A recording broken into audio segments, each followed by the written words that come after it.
بسم اللہ الرحمن الرحیم۔ جلیبیب رضی اللہ تعالی عنہ ایک انصاری صحابی ہیں۔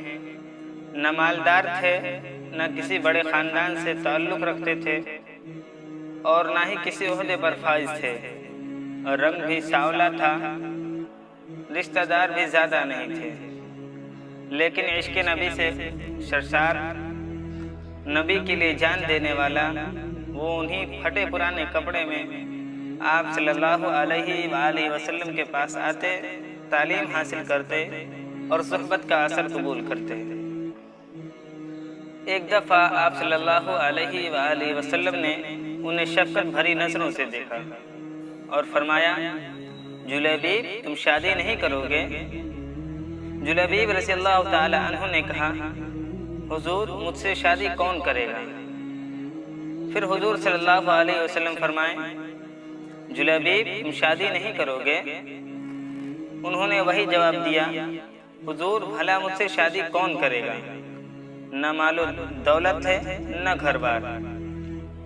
حضور صلی اللہ علیہ وسلم پھر سوال کرتے ہیں، جلیبیب تم شادی نہیں کرو گے؟ جلیبیب رضی اللہ تعالی عنہ نے کہا، حضور مجھ سے شادی کون کرے گا؟ نہ ہم کسی بڑے خاندان سے ہیں، رنگ بھی کالا ہے اور نہ ہی مال و دولت ہے۔ حضور صلی اللہ علیہ وآلہ وسلم نے فرمایا، فلاں صحابی کے گھر جاؤ، وہاں جا کر میرا سلام پیش کرنا اور کہنا تم اپنی بیٹی کی شادی مجھ سے کر دو۔ جلیبیب رضی اللہ تعالی عنہ اس صحابی کے گھر جاتے ہیں اور دروازے پر جا کر آواز دیتے ہیں۔ گھر کا مالک اندر سے آیا اور پوچھا، تم کون ہو اور کہاں سے آئے ہو؟ جلیبیب رضی اللہ تعالی عنہ نے فرمایا کہ میں جلیبیب ہوں اور مجھے حضور صلی اللہ علیہ وآلہ وسلم نے تمہیں سلام بھجوایا ہے۔ یہ سننا ہی تھا کہ گھر میں خوشی کی لہر دوڑ گئی کہ اللہ کے رسول صلی اللہ علیہ وسلم نے ہمیں سلام بھجوایا ہے۔ ارے یہ تو بہت خوش نصیبی کی بات ہے نا کہ حضور صلی اللہ علیہ وآلہ وسلم نے سلام بھجوایا ہے۔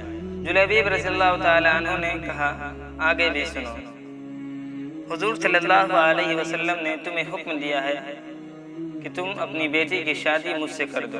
صحابہ خانہ نے عرض کیا، ذرا انتظار کرو، میں اپنے گھر والوں سے مشورہ لے کر آتا ہوں۔ وہ گھر میں جا کر بیٹی کی ماں کو یہ پیغام سناتے ہیں اور مشورہ مانگتے ہیں۔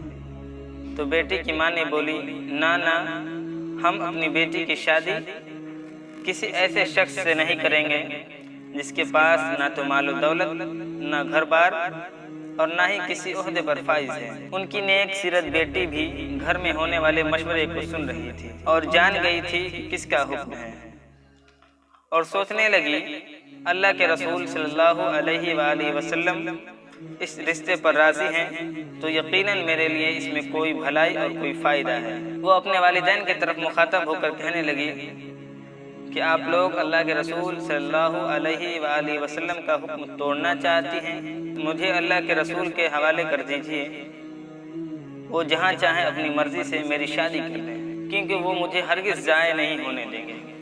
وہ اپنی مرضی کے مطابق جہاں چاہیں میری شادی کر دیں۔ پھر اس لڑکی نے کہا، کسی بھی مرد مومن کو اللہ اور اس کے رسول کے حکم آنے کے بعد اپنے آپ میں کوئی اختیار باقی نہیں رہتا، کیونکہ اللہ اور رسول صلی اللہ علیہ وسلم کا حکم آخری فیصلہ ہوتا ہے اور مومنوں کے لیے ان کی بات حرف آخر ہے۔ چنانچہ لڑکی کے والد اللہ کے رسول صلی اللہ علیہ وآلہ وسلم کے دربار میں حاضر ہوئے اور عرض کیا، آپ کا حکم سرآنکھوں پر، آپ کا مشورہ اور آپ کا حکم قبول ہے، میں شادی کے لیے راضی ہوں۔ جب حضور صلی اللہ علیہ وآلہ وسلم کو لڑکی کے پاکیزہ جواب ملی تو اللہ کے رسول صلی اللہ علیہ وآلہ وسلم نے اس کے حق میں یہ دعا کی، اے اللہ اس بچے پر خیر اور بھلائی کے دروازے کھول دے اور ان کی زندگی کو خوشیوں سے بھر دے اور ہر مصیبت سے ان کو دور رکھ۔ پھر حضرت جلیبیب رضی اللہ تعالی عنہ سے ان کی شادی ہو گئی۔ مدینہ منورہ میں ایک اور گھرانہ آباد ہوا جس کی بنیاد تقوی اور پرہیزگاری پر تھی، اور ان کے دل کا اطمینان دن کے نفلی روزہ اور نمازوں میں تھا۔ حضور صلی اللہ علیہ وآلہ وسلم کی دعا کی برکت سے یہ شادی بڑی ہی بابرکت ثابت ہوئی۔ تھوڑے ہی دنوں میں ان کے مالی حالات اتنے بہتر ہو گئے کہ راوی کا بیان ہے، انصاری گھرانہ میں سب سے خرچیلا گھرانہ اس لڑکی کا تھا۔ پھر اللہ نے مسلمانوں کو ایک جنگ میں فتح نصیب فرمائی۔ حضور اکرم صلی اللہ علیہ وآلہ وسلم نے اپنے صحابہ کرام سے دریافت فرمایا، دیکھو تمہارا کوئی ساتھی بچھڑ تو نہیں گیا؟ مطلب یہ تھا کہ کون کون شہید ہو گیا۔ صحابہ نے عرض کیا، فلاں فلاں شخص نظر نہیں آ رہا ہے۔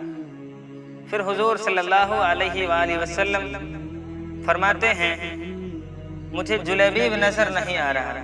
جنگ کے میدان میں تلاش کیا گیا تو ایک جگہ دیکھا گیا کہ جلیبیب رضی اللہ تعالی عنہ شہید ہو کر زمین پر پڑے ہیں اور ان کے ارد گرد 7 کافر و مشرک ہیں۔ اس کا مطلب یہ تھا کہ جلیبیب رضی اللہ تعالی عنہ کافر و مشرک سے لڑائی کرتے ہوئے ان کو جہنم واصل کر کے خود شہید ہو گئے۔ حضور اکرم صلی اللہ علیہ وسلم فرمایا، جلیبیب مجھ سے ہے اور میں اس سے۔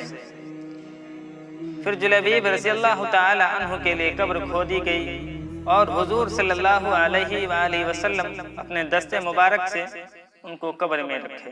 ناظرین، صحابہ کرام واجب الاحترام ہیں اور ان کی عزت ہمارے لیے بے حد ضروری ہے۔